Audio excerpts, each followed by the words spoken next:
Hi, and welcome to the Brohoyo podcast, the podcast about gacha in general and Hoyoverse games in specific.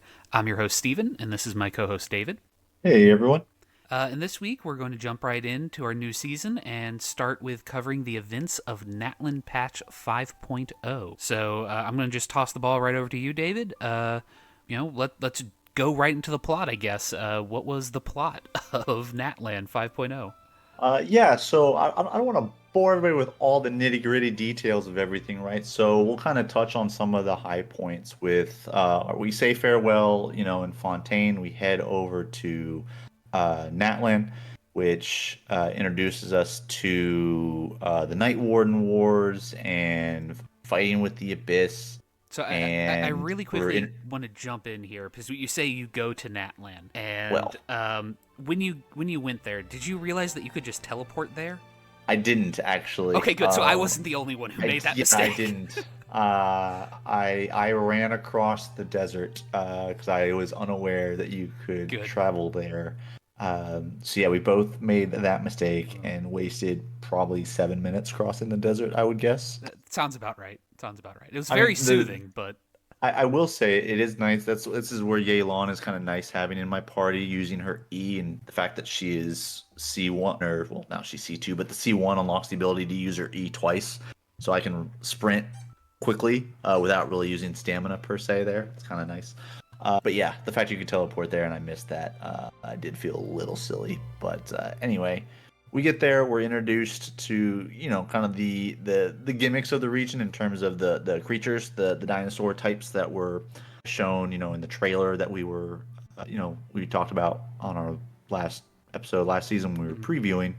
And we come to meet some of the characters that we're going to be interacting with. So we meet Mualani, we meet Knish, and we get kind of a lore dump essentially of the land and its history in terms of the Night Warden Wars and fighting with the Abyss and choosing champions in the competition there.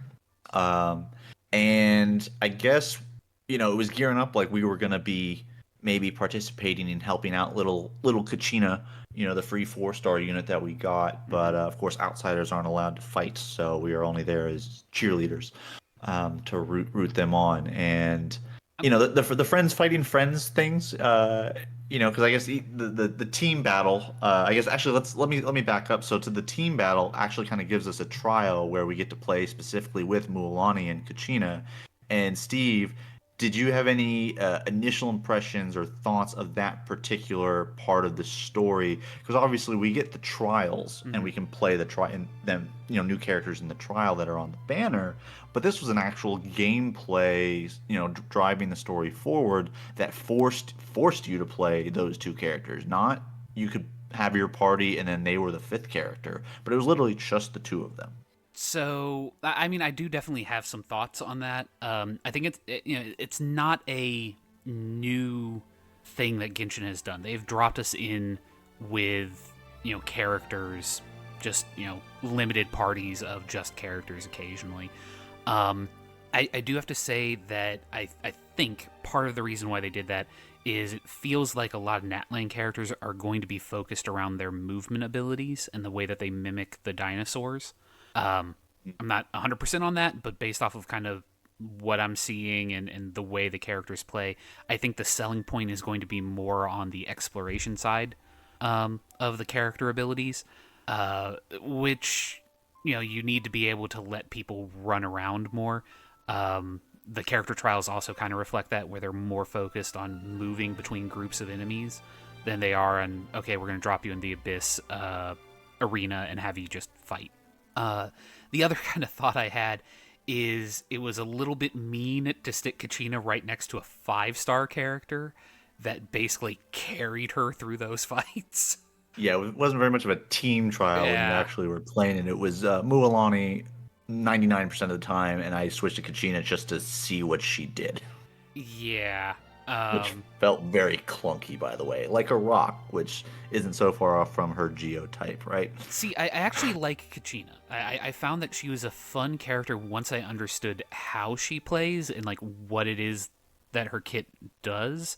It's not just your Klee bias showing here; she's Klee-like. No, I mean maybe, but just on a mechanical level, I did find it interesting that she basically drops down a totem that, deals constant damage, but you can, if you want to get more damage quicker, mount the totem. She can jump into her little like power drill, Dr. Eggman machine, and basically you can just mash jump button and cause her to do damage a lot more quickly. So that aspect of it was interesting. I'm also a fan of turret characters, so I have a bias there. There's a reason why Yaimiko is a favorite of mine, as well as a couple others. But yeah, so I didn't hate her gameplay. I can understand why it wouldn't necessarily wow a lot of people, but she was okay. Well, and especially compared to Mualani, who, for lack of a better word and pun not intended, has more fluid gameplay, Mm-hmm. surfing around on her surfboard and running into, or her shark surfboard, and then running into enemies, and just it felt a lot. It did feel a lot smoother, and so I think maybe that was intentional because she is a hydro character, and therefore water naturally more fluid, and than a rock and geo type. So that juxtaposition was even more exaggerated because it was this or that, as opposed to like a team rotation where maybe they're not playing with each other. And I do think the hydro mattered because you could actually do elemental reactions, whereas with geo you can't. You're basically just Right. orange. It's orange or yellow physical damage. I can't remember the color of geo. Yeah. I think it's yellow. But anyway, so you get through the team trials, right, which is considered the first round of finding the next 5 champions to go fight the abyss, and then we move on to the trial by combat, to get down to your finalists, and lo and behold, after a couple of combat fights where you're only playing as Kachina, which were again super annoying, you wind up fighting Mualani, which that particular fight is a cutscene, and it makes you wonder, Kachino, where was all this when we were being player controlled, right? Mm-hmm. Um, and so, then through a series of events, we get our winners, and with our winning characters, we are introduced to 4 other characters. I would imagine 2 of which are probably going to ultimately be playable. Yeah. As we've referenced in the past, 2 of them had maybe some NPC face, Mm-hmm. and 2 of them definitely had some player character faces. So the 2 that I think we're going to be looking at as playable are going to be Chaska and Balaam or Balaam maybe. Mm-hmm. That would be my guess. I believe Chaska definitely is going to be playable. I don't actually know about Balaam, but I would Uh, imagine she would be. Balaam was the like Genshin pre-release spoiler character for Natlan. Oh, I would be well then. shocked if she is not. Now, the more confusing part is why is she an Electro character? But that's neither here nor there. What a bait that would be if she ends up not being. But hey, I learned something. But what I will say is being introduced to these characters. As soon as I saw Chaska, I was super excited. Like just the color aesthetic. She's an animo user and a bow user. Mhm. Um, I just liked everything about her aesthetic, and I went from basically I want to know about 2 characters this particular region to there's now 3 characters that I'm gonna be keeping an eye out for about what their kits and what they do. Mhm. And my primo gem stash is lower because like I said, I ended up C2ing Yelan because that's kind of my mission, is to ultimately C6 a limited character at some point. And I guess, and it's going to be Yelan. So I'm excited about Chaska. Mhm. Balaam, I had no idea about the leak stuff, or that I didn't even notice that that she was an Electro character. But what were your initial thoughts on the characters that we were being introduced to in that moment? So in my notes after Chaska, when I was writing down her name, I put 3 exclamation marks. I was very excited to see her. My initial thoughts are that she is going to be the Yaimiko, the Deha, the Chlorind character of the patch, where they bait her really early on, and I have to spend the entire patch waiting for her to get released so that I can just play the hot older lady.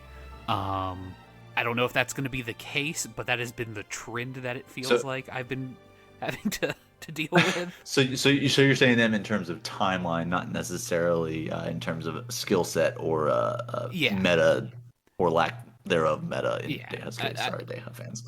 yeah, I Gotcha. feel like she's that character because we've had one for almost every region where it's like, just give me the character, Hoyo. Just give me the character. And they like wait until the last patch or just before the last patch to be like, fine, we'll give you this character that we know you're really excited about.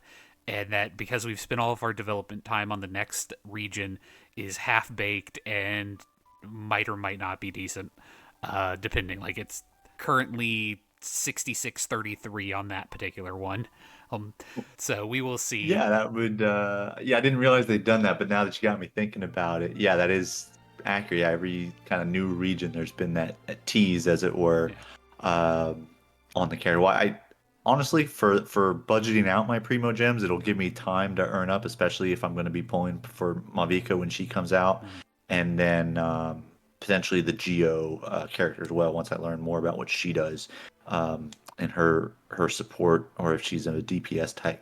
Um, Now, as far as the story goes, right? So they go in to fight the Abyss in those Night Warden Wars, partake in that. And while this goes on, you go with Mualani to meet her people at the Hot Springs Mhm. area. You know, with the Hot Springs people, as opposed to Kachina's faction was kind of the mountainous and mining people, and then you have, I think, Canisia's people are, probably the aerial type people. Yeah, they're like Um, treetops kind of. yeah, like you said, everybody's kind of associated with the dinosaur. So Kinish is probably going to be associated with the lizard with the tongue that jumps up in the air, Mhm. whereas Mualani is the surfing alligator, and then uh, Kachina is the rock dinosaur who burrows and climbs mountains. Right. Mhm.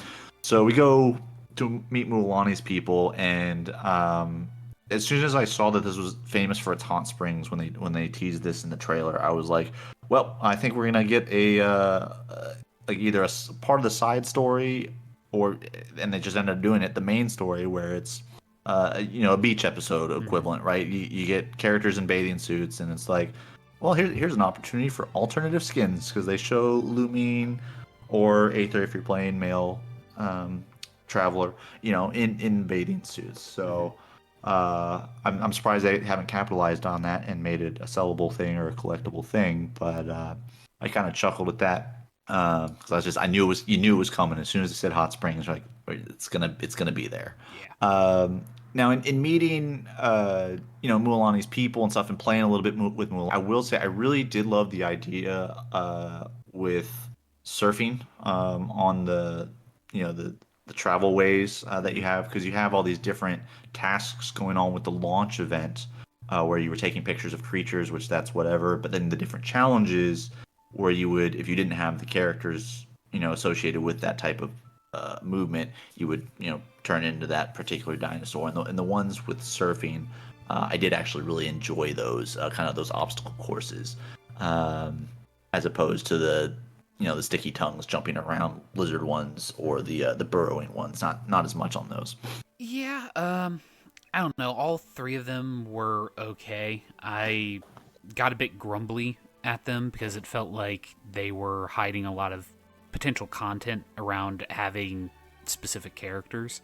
Or at least that was a concern I had at first before I realized that they just mapped each element to a particular dinosaur. I strongly suspect that next patch we're going to have, you know, another set of dinosaurs, or whenever a fire element, a pyro or a electro character comes out for the region, there will be a dinosaur associated with it to give us a movement mechanic with it. Yeah, That's just a I, pure guess, but I think that'd be a fair statement. We're going to get new dinosaurs with the next type of tribe people that we meet, or the next two or three tribes or whatever it is. I think that's fair.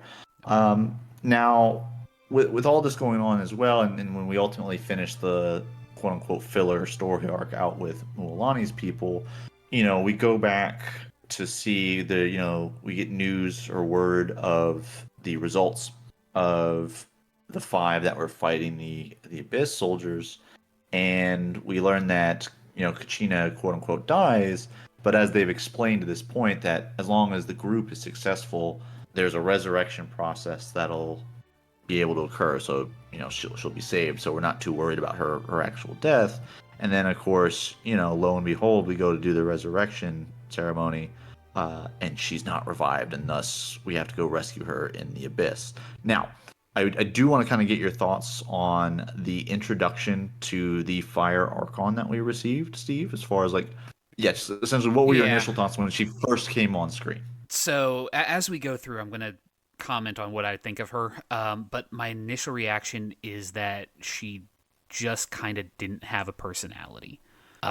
She was fine. Like as a character design, she's great. As a character, there was nothing that really screamed a certain personality, a certain tone to her. The same way that Farina was like you run into her and she's very much so a either you liked or hated her original personality, where she was very bombastic, over the top, theatrical. When you run into Nahida, she's very demure. I know that that's a loaded term at the moment, but she was very quiet. She was looking to help people. She had that MMO isekai healer thing going on. You know, Shogun had the fact that she was, oh my god, she's a monster, she's going to kill us all when you first meet her. So there was a lot more to kind of bite into.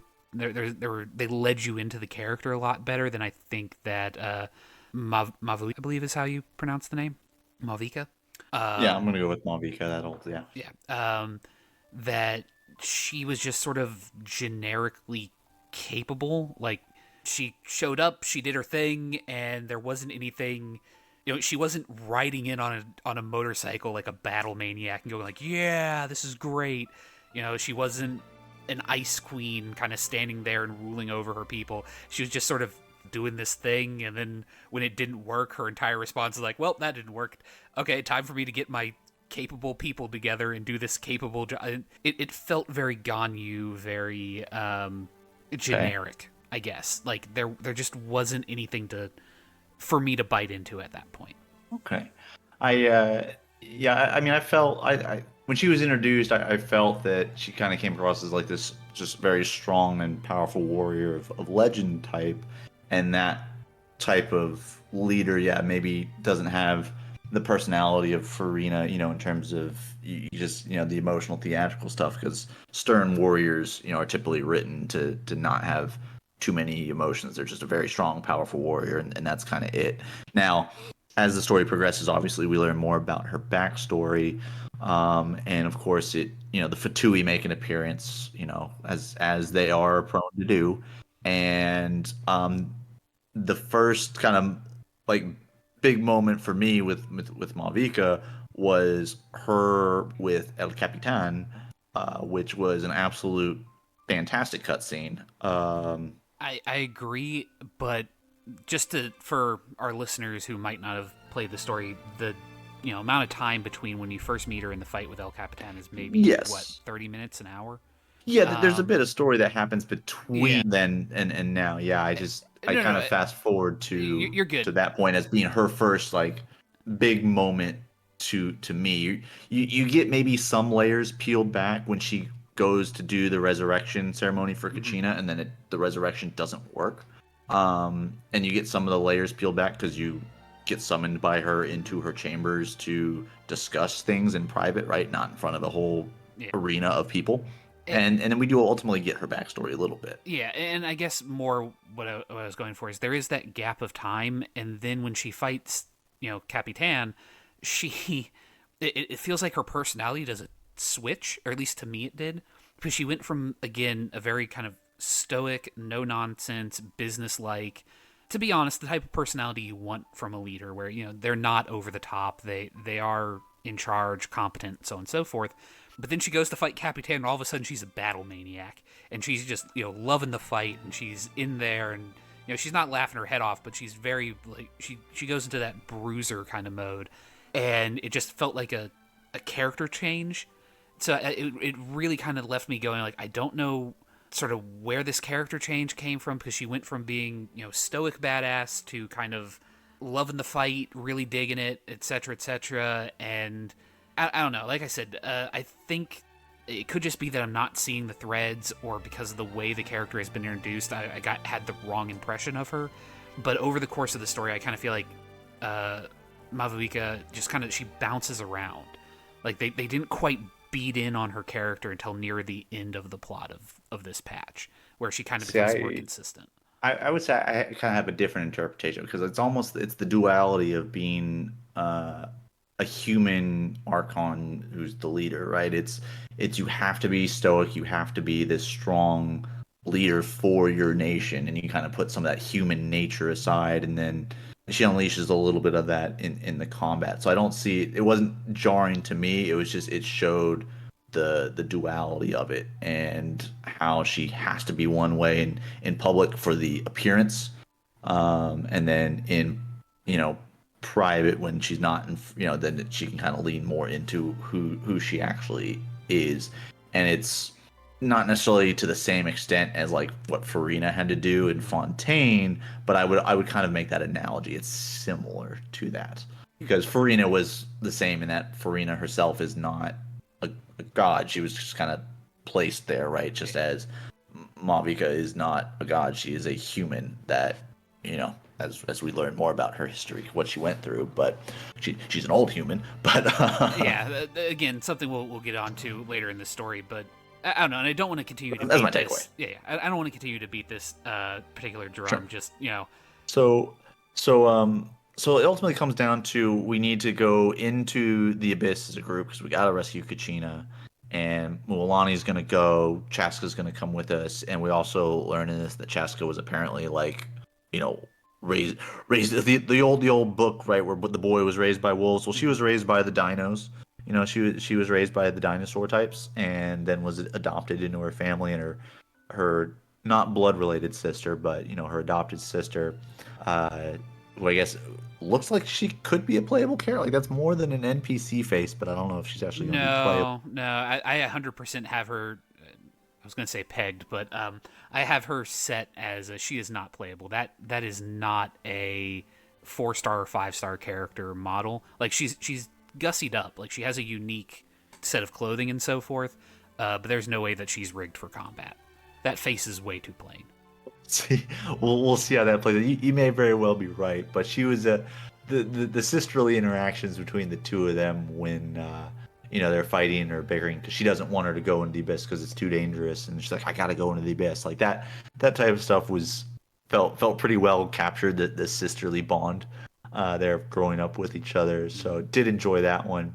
And then of course we ultimately go into the abyss, and that is a series of interesting circumstances that occur, and we get the appearance of Tupac makes an appearance, as well as I think an a big bad abyssal mage who gives us a classic JRPG villain speech, and friendship's bad, and Kachino, they don't really like you, they're just using you type stuff. Friendship bad, be better on your own type stuff. And naturally, because it's an anime game, right? The power of friendship is what propels us to victory. I don't know. It's just so ridiculous that Kachina would even give that the time of day, given everything, and then immediately you go into the fight, and Mualani just carries it because it's a pyro harbinger, and she's Hydro, so she's just crushing this guy, and Kachina doesn't do anything. I didn't even use her in that fight. It's I don't think they planned this fight as the way that they probably should have. So we get that resolution, and that fight ends, and then we meet Tupac, who is the predecessor many generations ahead of Mualani in terms of passing down their it's not their family name, but it's I forget the exact terminology, but it's basically their name. It's their heroic name or something like that. And I'm their, sorry, their name, their heroic name. I forget the exact terminology, but anyway. And what was funny to me was he was named Tupac, and so that was just cracking me up. And then it really cemented and ruined the moment for me too, is when he went for the fist bump with Mualani. Yeah. And he's named Tupac, and then he goes to do a fist bump, which is I'm trying to remember the last fist bump that happened in Genshin Impact. I'm hard pressed to remember when a fist bump occurred. I don't think it happened. I know that in my notes I have him listed as Tupac, who saved Natlan along with 50 Cent and P Diddy. So, Well, P Diddy a little controversial right now, but okay. anyway. I don't follow music, Um, so, uh, um, but yeah, so we kind of get a little bit more backstory about what happened 500 years ago, and then the big plan to save Natlan and how Natlan's doomed, and so they're doing what they can to uh, get as many of these named people back and ultimately save Natlan, right? But it's all predicated on the fallout from the Great War in Kisnia. Chennaya? No, not Chennaya. No, That's, no, no. that's It's the K apostrophe and like 16 yeah, consonants. Klingon land. Yeah. So that war that happened, it affected Natlan. It had a more negative impact on them because of their uh I guess I think it was described as their lesser connection with the ley line. So they weren't as protected, I guess, when stuff hit the fan. And so we effectively learned that within the next year, Natlan is going to be completely destroyed, unless something is done. And so we learned that the Fire Archon Mavica was actually alive, 500 years ago, and through magic and science and stuff has been reborn in the present time to carry out her plan, which is to get all of these champions of Natlan and the different names and the things that they represent, to ultimately conquer the abyss area, which is underneath Natlan. Yeah, and I know that As simple, trying to make it as simple as possible. yeah, and we know that we're skipping over a lot of like minor details that are probably going to pop back up and be relevant. The fact that dragons are apparently talking to us is a thing. That like we do at the very beginning of the story, and then it never comes up again. Or I think it only comes up like one more time in the story. The fact that Malvika is a lich is kind of an interesting turn I wasn't expecting them to take with that particular character. Yeah, You know, effectively, yeah. The other funny thing that was with me was that's kind of stuck with me was when they're escaping the abyss, when it's all collapsing all around them, and they're trying to, the abyss essentially is trying to keep them sealed in. They're all running for their lives, right, dodging falling rocks and everything, and Paimon is flying, right, because Paimon flies, and it's like how does Paimon fly faster? Like I never quite understood that exactly. She's flying, she's straining really hard to fly faster, but she always seems to be flying just as fast as whatever the group is running. mm-hmm. And then if the team speeds up, then she speeds up her flight. Like anyway, she it moves would relativistically based off of the it's traveler's movement. it's ridiculous and silly to me, and it almost threw me out of the moment, but I was able to hone back in on the actual story elements. I didn't let it throw me off like Tupac doing a fist bump. Yeah, I will say that right after that, I got really frustrated. That was right around when I was getting frustrated with the story because they kept on referencing a plan. And they'd Yeah, go the like, plan. "Yeah, we're gonna talk." Well, I've got a plan. Okay, what's the plan? Well, I'll tell you about the plan later. Okay, well, we'll go talk about the plan. Well, you know what? You're injured. Let's go to the. You need to go to the doctor before we can tell you about the plan. Like, just tell me it. It's not that complex. Like, they build this up and they drag it out, and it's just like this was not that complex of a plan. The plan boils down to, look, I'm gonna teleport. I'm gonna. She literally kills herself. I don't know if I'm allowed to say that on YouTube, but whatever. She unalives herself, I guess, and she teleports 500 years or reincarnates 500 years in the future on the vague hope that in the intervening time they'll have Everybody else has done their part to everybody make else sure. Yeah. has done their job, and then that there will be heroes there for her to not even do anything with because she's not active. Like, she admits that she doesn't actively like curate or try and like cultivate these heroes. She's just sort of like, if it happens, it happens.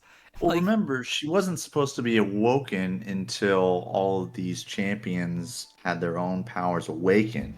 And she was awakened early for some reason. That's kind of what they don't really know why. And we're still missing two people that still need to be awakened that we don't know, but they are coming soon.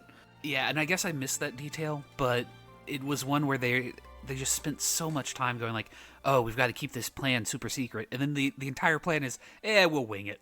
It's like, wait, what? Yeah, they don't glean too much insight into the logistics and the of the plan, but from what we do know, it's yeah they're waiting for all the heroes to quote unquote awaken to their powers, and she can't tell them about it because if she tells them, then maybe they don't live up to their potential and their full potential because then they feel anointed or whatever it is. It's quickly explained towards the very end.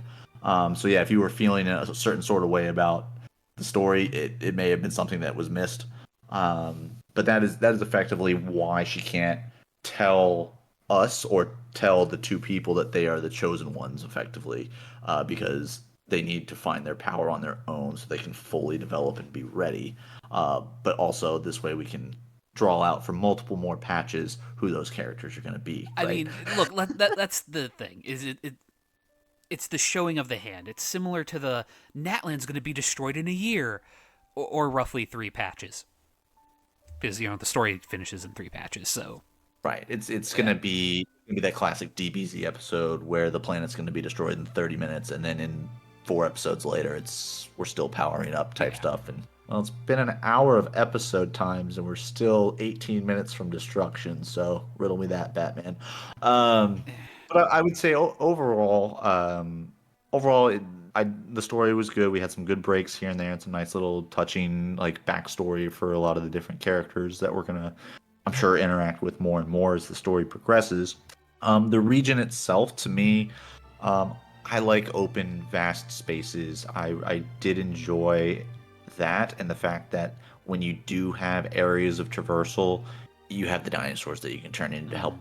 make it more, efficient in terms of that travel. So, it was Mondstadt and the desert part of Fontaine with more quality of life to me, which I appreciated, and I'm glad we're not trying to get back to the dragon spine or varying levels of terrain Mhm. like in the forest in Fontaine or in some of the desert areas and underground stuff. So I can appreciate that.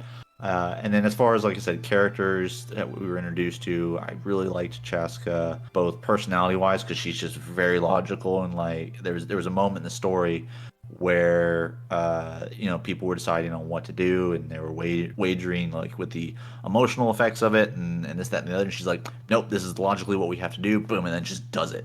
Kind of that take charge type of mentality and just doing what needs to be done even if it's not um, maybe this safest per se, but it's like if a sacrifice had to be made, right, type thing. She's like, Yeah. well, we have to do it, or the alternative is way worse. So I'm really interested to learn about her kit, if and when she's going to be playable, because I want to know.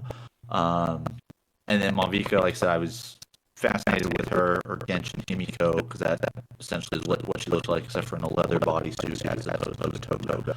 Uh, but she grew on me, and I want to know what she does. And then, of course, we still have many characters I'm sure that haven't even been introduced to us. Like I said, I have at least 3 on the radar that I'm keeping out for. Uh, Kanish, I think is set up for the next patch, for one of the next banners. Yeah. Not really interested in him. His little Ajax sidekick was really freaking annoying. Like the grumbly, digitized looking dude, just dinosaur guy, like just not my thing. Um, Almost more annoying than Paimon. We've been around Paimon longer, so maybe she wears a little thinner on me, but Yeah. That. those are kind of my initial thoughts on the characters we've been introduced to. Yeah. I'll agree. The digital sidekick thing didn't really fly with me. Chaska is currently on my definitely will pull list. I mean, I'm gonna pull for the Pyro Archon. That's kind of a given. Um, I'm glad that I got a free copy of Kachina because I actually did like Kachina. I think as the sort of heart of the first patch, she works as a character. Um, that she works well to get you invested in the story as a just she's a good person who has really shitty friends who abandon her at the drop of a hat and then once she's rich and famous are like, oh, we're so sorry, be friends with us again.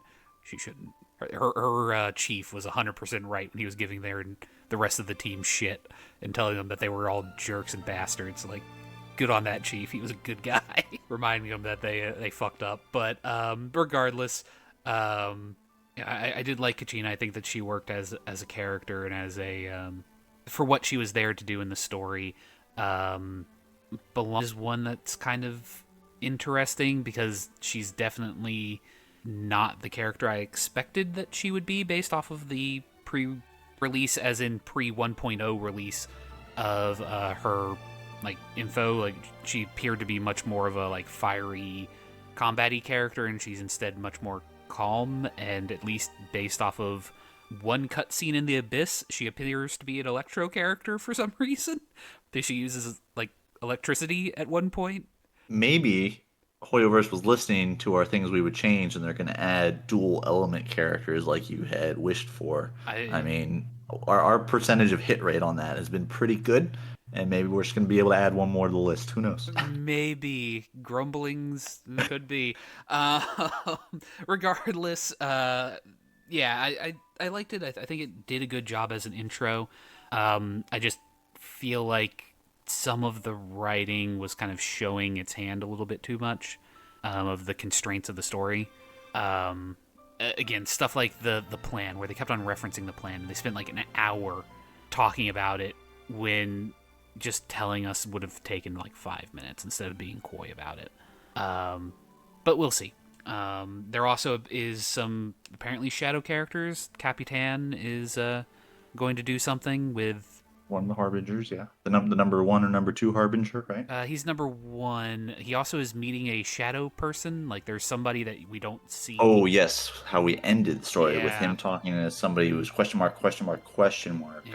And I was wondering if they were going to show us who it was, but they did not. Yeah. So there's somebody who's helping him out or doing something. Yes, within like a close, like a high position within Natlan is the what they've implied, or maybe or we've inferred from what they are implying.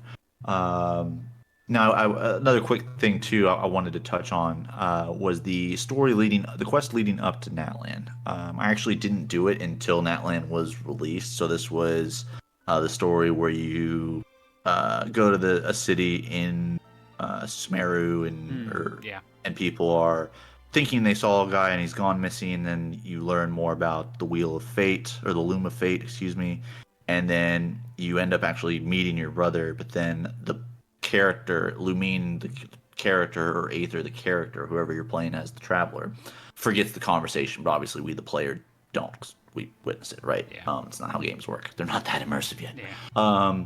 And I thought that was pretty. I thought that was pretty interesting. I thought there were some interesting story tidbits that they kind of dropped on us, and different pieces that I'm sure will ultimately come back in references.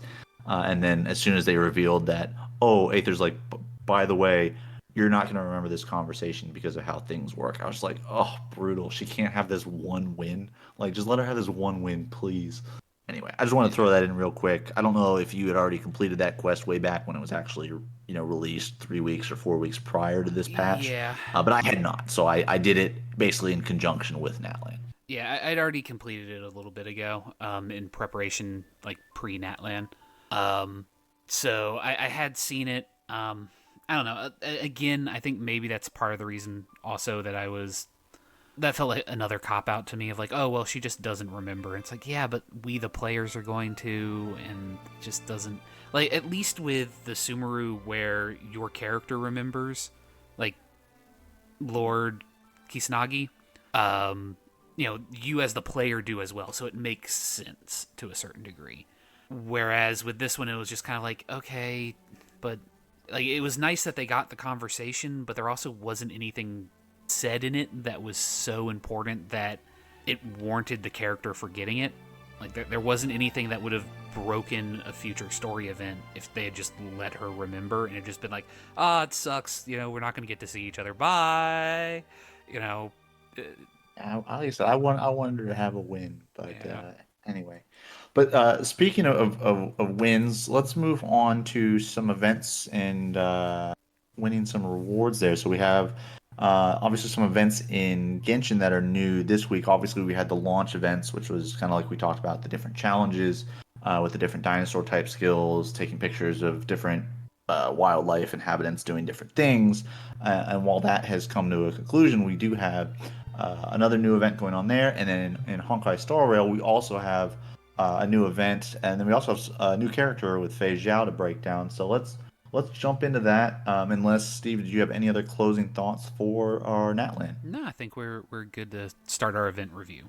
All right, then let's jump into that here now. So, looking at our events, we do have a Genshin event and a Star Rail event. So, before we leave the Genshin universe, Steve, what's going on with Genshin and Dodoko's bombastic escapades? It's Bomberman. So, moving on to Honkai Star Rail. No. I mean, that is what it is. It's a revisit of an older event. Basically, the bomb crew of the Favonius Knights are doing practical training, and they want you to play Bomberman. It's not a PvP version of it. It's just against NPCs. It's fine for what it is. A bunch of free primos, basically. But now, in all seriousness, onto Honkai Star Rail. The event for this patch is Luminary War Dance. It is going to be going on for the entire length of the patch, similar to the previous patch's training of March 7th. It is also important to complete this because it has the Eidolons for March 7th's new form. So if you want to get her E6, you need to complete this event. Basically, you will be guiding or coaching Luca through a series of combats with pre-set up teams that you play through, complete the challenge, get points. There's a story involved. I'm not going to go too deep into the story, but it's fine for what it is. And yeah, from what I have played of it, I haven't completed it yet, but from what I have played of it, it's good. It's a solid amount of content. Does a nice job of wrapping up the post-story section of this patch of Honkai Star Rail, and good fun. Okay. So yeah, I definitely want to complete those so you can get your March 7th light cones for is it the Harmony Path? No, it's her hunt. Her hunt path. Her hunt path. Okay. So they as the sword user version of her. Yes. So and it's nice that they give you all patch to do it. I think I saw the countdown was like 30, 40 days. So I was appreciative of that. Now moving on, but staying in the Star Rail universe, with their new patch, we got a new character on this version patch for 2.5. So we were introduced to Fei Zhao, who is a wind element path of the hunt character. She's essentially one of the 7 Arbiter Generals. She's kind of a badass, if I'm being honest, in terms of just kind of her play, how she looks, and her role in the story as well. So, Steve, I know you pulled for her, and I think it ultimately ended up getting her, but you can tell us a little bit more about that in a bit. So you can tell us about your experience with her. But before we do that, I'm going to bore everybody with the technical side. So for all of you number crunchers out there, this next bit is for you. So as far as building Fei Zhao, her best set is going to be the Wind Soaring Valorous. So that's the 2-piece, increases attack by 12%. Increases the wearer's crit rate by 6%, and then when the wearer uses a follow-up tap, increases the damage dealt by their ultimate by 36%, lasting for 1 turn. So she is going to be in a follow-up type of team, but that's going to be the best build for her. Slightly below that, not by much. We're talking less than a percentage point. Is the follow-up set, the Ash Blazing Grand Duke. So either one of those sets are going to be good for her. Again, less than a percentage point off between the two, but the Wind of Soaring Valorous will technically give her a little bit more. But you probably, like me, have a lot of Ash Blazing Grand Duke set pieces from all the follow-up characters that we've been farming beforehand. Whether you pulled for Adventurine, whether you pulled like me for Jade, or anything like that, right? But either of those sets will be fine as your top 2 options. As far as your planetary sets, surprise, a follow-up unit, going to be looking at Duran, Dynasty of the Running Wolves, which is, again, a follow-up planetary set. So that's going to be when the 2-piece set for Duran, just as a reminder, is when allies use the follow-up attacks, the wearer will receive 1 stack of merit, stacking up to 5 times. Every stack of merit is going to increase the damage that the wearer's follow-up attacks deal by 5%. When they reach that 5 stack mark, additionally, they'll increase the crit damage by 20. Right. So again, for these long, drawn-out fights or wave after wave of fights, the stack is going to hit 5, and then you're going to get that 25% crit damage bonus, which is going to be really nice. As far as her artifacts, in terms of stats on the artifacts for the body, honestly, it's going to be a typical DPS build. But to break that down again, for your body, you're going to be looking at crit rate or crit damage, whichever you're really needing more of. For the feet, you're going to be looking at attack percentage or speed, just depending on if you can hit the break point, the speed break point without the main stat being speed, then you would lean towards attack. But otherwise, if you need that extra boost or you're a little unlucky on your substats, the speed boots are going to be the way to go. For your planar sphere, wind damage or attack are going to be the options there. And for the link rope, you're going to go with attack percentage as well. Prioritizing on the substats, again, speed until you hit the desired breakpoint, crit rate, crit damage, and then attack. So again, standard DPS build. As far as those speed breakpoints, again, probably like 112 would be the speed breakpoint, though. There is a build for MOC cycle breakpoints without buffs, would be 134, but if you do end up getting some speed buffs in MOC, then it doesn't have to be exactly 134. As far as her light cones go, obviously she has her signature light cone, the I Venture Forth to Hunt, which is the new light cone for her, is going to be her best option. However, only a slight 4% drop off. The next best option is going to be Baptism of Pure Thought, would be the secondary one. I believe that's Dr. Ratio's artifact, or that's Dr. Ratio's light cone, excuse me, if you pulled for that when he was out. But if you don't have either of those, your third best option is going to be Worrisome Blissful, but ultimately your best free-to-play option will be the Herta Store Hunt, which is the Cruising in Stellar Sea. So again, the top 3 options are technically going to be banner light cones, so her signature one, Dr. Ratios, and then the third one being Worrisome and Blissful. I can't remember whose that is at the moment. Maybe it was Topaz's. As far as the free-to-play option, again, the best option free-to-play wise is going to be Cruising in the Stellar Sea, which you can obtain through Herta's Store. If you haven't quite gotten there yet with Herta's Store and unlocked that one, your other best option for free-to-play is going to be the Swordplay Light Cone, which is a 4-star light cone. So again, as far as looking at the drop-off, though, Signature Light Cone versus Herta's Store, that's about a 22-23% drop in damage between the two. But if you're only looking at free-to-play options, between Cruising in the Stellar Sea and Swordplay, you're looking at less than a 2% difference. So not a huge drop-off between the free-to-play options, but as we've seen with some characters in the past, right around that 20% drop-off between the Signature Light Cone and the free-to-play option. As far as her team synergies go, so there are a couple different teams that are kind of theory crafters have decided kind of these are going to be good. Obviously, we don't have any MOC data because she was just released this patch, so we will keep an eye on that and see what happens after this patch. But we do have a couple different options for team synergies. So the first one is kind of going to be the premium team. That's going to have Fei Zhao, Topaz, Robin, Adventurine. So if you pulled for all those 5 stars and you hit all those 5 stars, that's going to be the premium team for that. If you are missing Topaz, I believe her rerun, she is getting ready to have one in the next patch cycle here coming up. So if you're close to this type of team comp, just know that Topaz is right around the corner.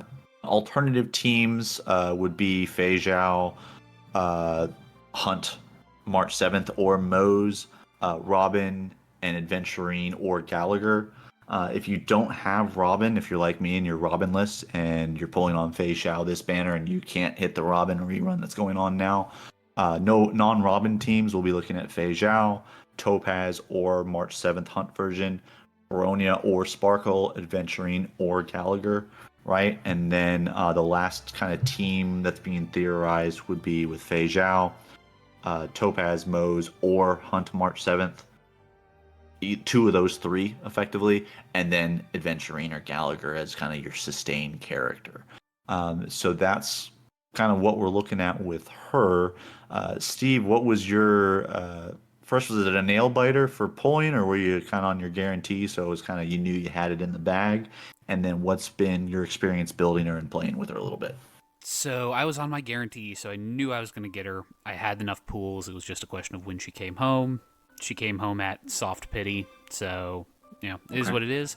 One thing I do want to mention is that when you are playing Fei Zhao, the way that she functions as a unit is she is very backloaded on her ult. Like, you want to be ulting with her because that's where, like, I believe 80% of her damage comes from, roughly. And the way that she builds her ult isn't through standard get energy, so on and so forth. The way she gets it is through gaining stacks of other characters on her team attacking, which is why you want follow-up characters. Characters who attack a lot give her more stacks, which lets her ult more quickly. You need basically 12 attacks in order to get an ult, because she needs 6 total, and it takes 2 attacks in order to generate a stack. 2 attacks to generate a stack, she needs 6 stacks in order to ult. Sorry. So you want characters that attack a lot. That's the reason why you see Adventurine and Gallagher being suggested as her sustains, because those two can generate lots of attacks. Adventurine through follow-up attacks, Gallagher through just generating lots of attacks. And he has his ult advances him forward. So that allows you to generate more there. Again, she's paired up with March 7th or other follow-up attackers from the IPC team in order to generate more stacks. She's basically follow-up attack Acheron, only without AoE. Instead, she's single target. What I would say is I don't regret pulling her, but her numbers outside of stacked buffs and so forth aren't going to blow you away. Her ult is not going to... She's not Firefly. You're not going to see giant numbers when she does her ult. Like, you'll see big numbers. They're not bad numbers. But given that she's single target only, it's going to feel somewhat unimpressive in comparison to some other units that have come out recently. Again, she is not bad. You just have to set your expectations appropriately. But yeah, that's sort of what I had with her. And I'll pass it back over to you. Yeah, my heart kind of wanted to pull for her a little bit because I thought she looked really cool, and I need a strong wind hyper carry like type. So, and then of course with this patch, we're doing not only the new character banner, but then we have essentially the choice of 3 characters on a rerun banner. So they're rerunning Robin, they're rerunning Kafka, and they're rerunning Black Swan. And I was like, man, I miss Robin, and she's a big enabler for a lot of these teams I'm interested in building. But then I have my Nihility team, and Kafka and Black Swan are obviously a huge part of that. And so my heart was kind of torn, but I have to stand firm and pat and not do anything and just wait for the Acheron rerun. I think that's kind of the next thing that I'm looking at is when does that occur, because I'd really like to make that happen to really boost my Nihility team. That or a Jinglu rerun, because she is going to be my attempt to E6 a limited character in this game, I suppose. Much like Yelan and Genshin. Anyway, moving outside of Hoyoverse, I did want to touch on a couple of things in other gacha news. So over the break, when I wasn't grinding Natlan and playing that, I did try a few other things as well. So last week we had a release of a gacha game called Angels on Stage, which I was unfamiliar with, but it's an interesting spin on the typical battle formula in that your characters are cosplayer and you are striking poses to fill up the emotional points of the fanboys or photographers.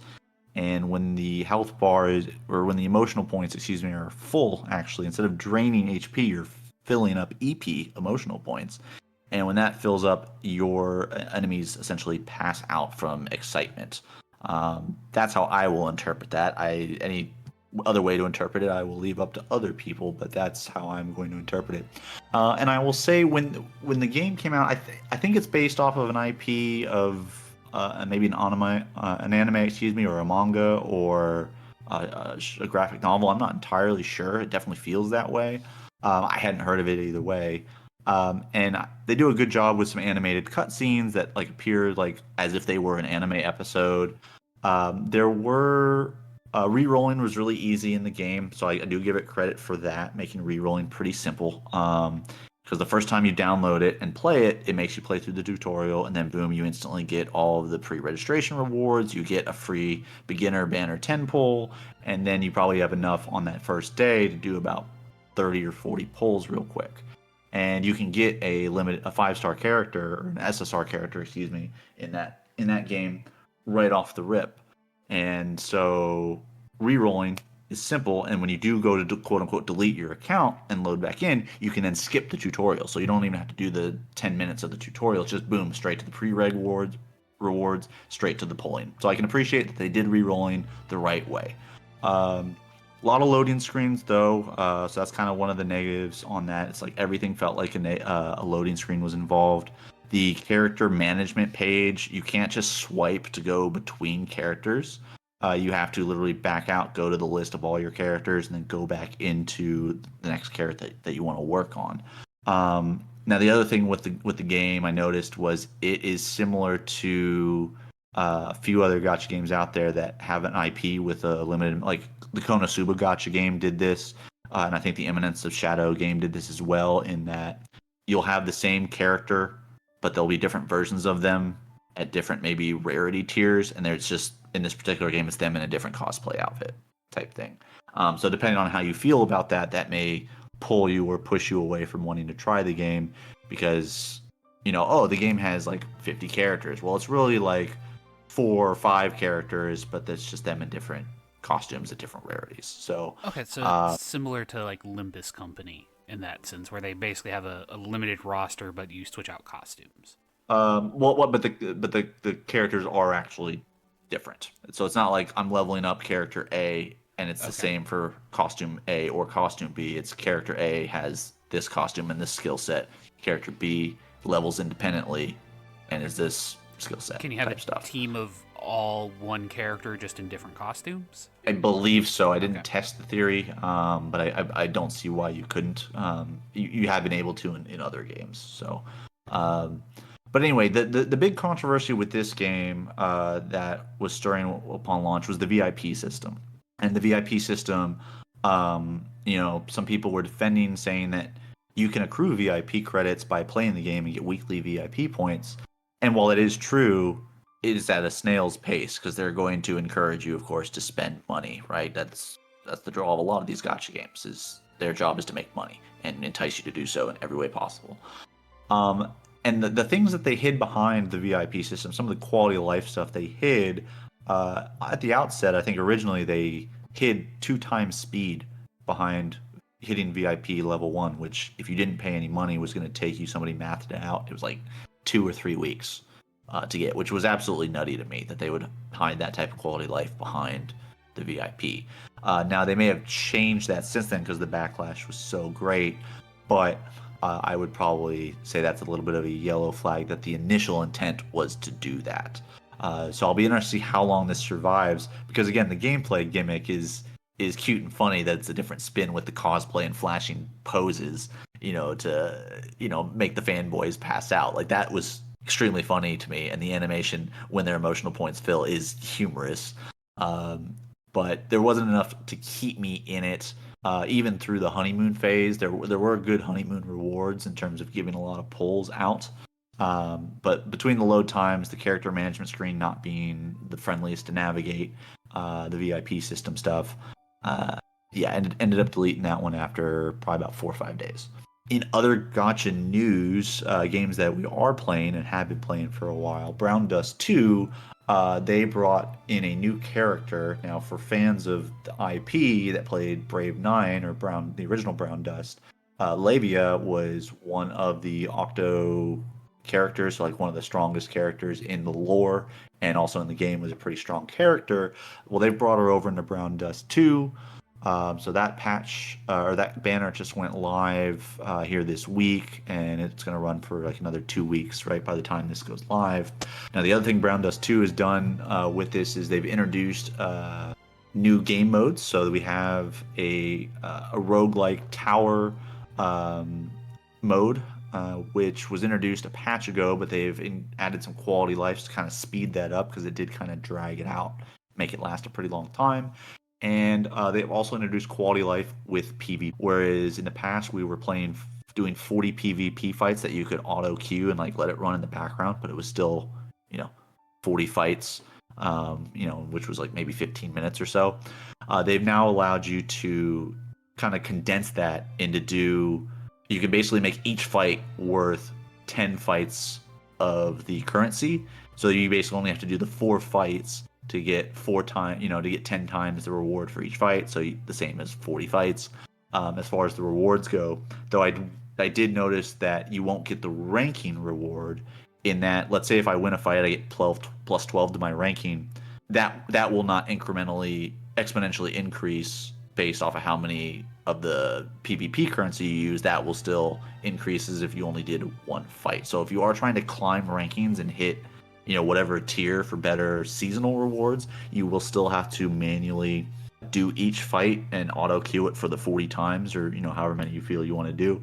But for those that are just in it for the rewards, because the difference is pretty nominal, it's not too much between like Diamond 2 and Diamond 1. You can knock it out very quickly in 4 fights now effectively. The other new thing they introduced was guild battles. So we finally have a use for guilds. So once a day you can go in, fight a guild battle there's 6 different difficulty levels, and depending on how good your team is, you can repel a certain level of it. And if your whole guild, the idea is to defeat all of the waves multiple times, right? So we finally have a use for guilds, and we have a new currency and a new shop with some things in there, which include 10 pulls that you can get monthly. So anyway, something kind of nice. And then lastly, in other news, Snowbreak just released their version 2.2 summer PV. It's about I think like an 8 or 9 minute video essentially for the upcoming event, which looks like it's going to be another summer theme here in September, going into October, but everything that comes with the summer theme that you can imagine. So it looks like there will be some new characters that they're releasing, or maybe old characters with new skins and new kits. I believe that's kind of the angle for at least one of the characters. So if you are interested in playing Snowbreak or trying that out, we do have a big summer event coming up, even though we're about to be in October. But that's going to be everything for us this week. We do want to thank you guys for joining us. Let us know what your initial impressions of Natlan are. Maybe you guys have some thoughts on the story or some of the characters we've been introduced to, or maybe there was some plot stuff that we missed talking about today that you think is important and going to play a key piece moving forward as we journey through Natlan. If you did enjoy the episode and we'd like to show support for the show, be sure to like, follow, and subscribe to the channel. You can always email us at brohoyopod@gmail.com with questions or suggestions for the show. We also have a link to the Discord down in the description below, so you can join us over there for news, game nights, content notifications. Be sure to join us next week when we discuss the problematic nature of sustain units in Hoyo versus games. But until then, keep gaming. We made a choice, go fight against your fate.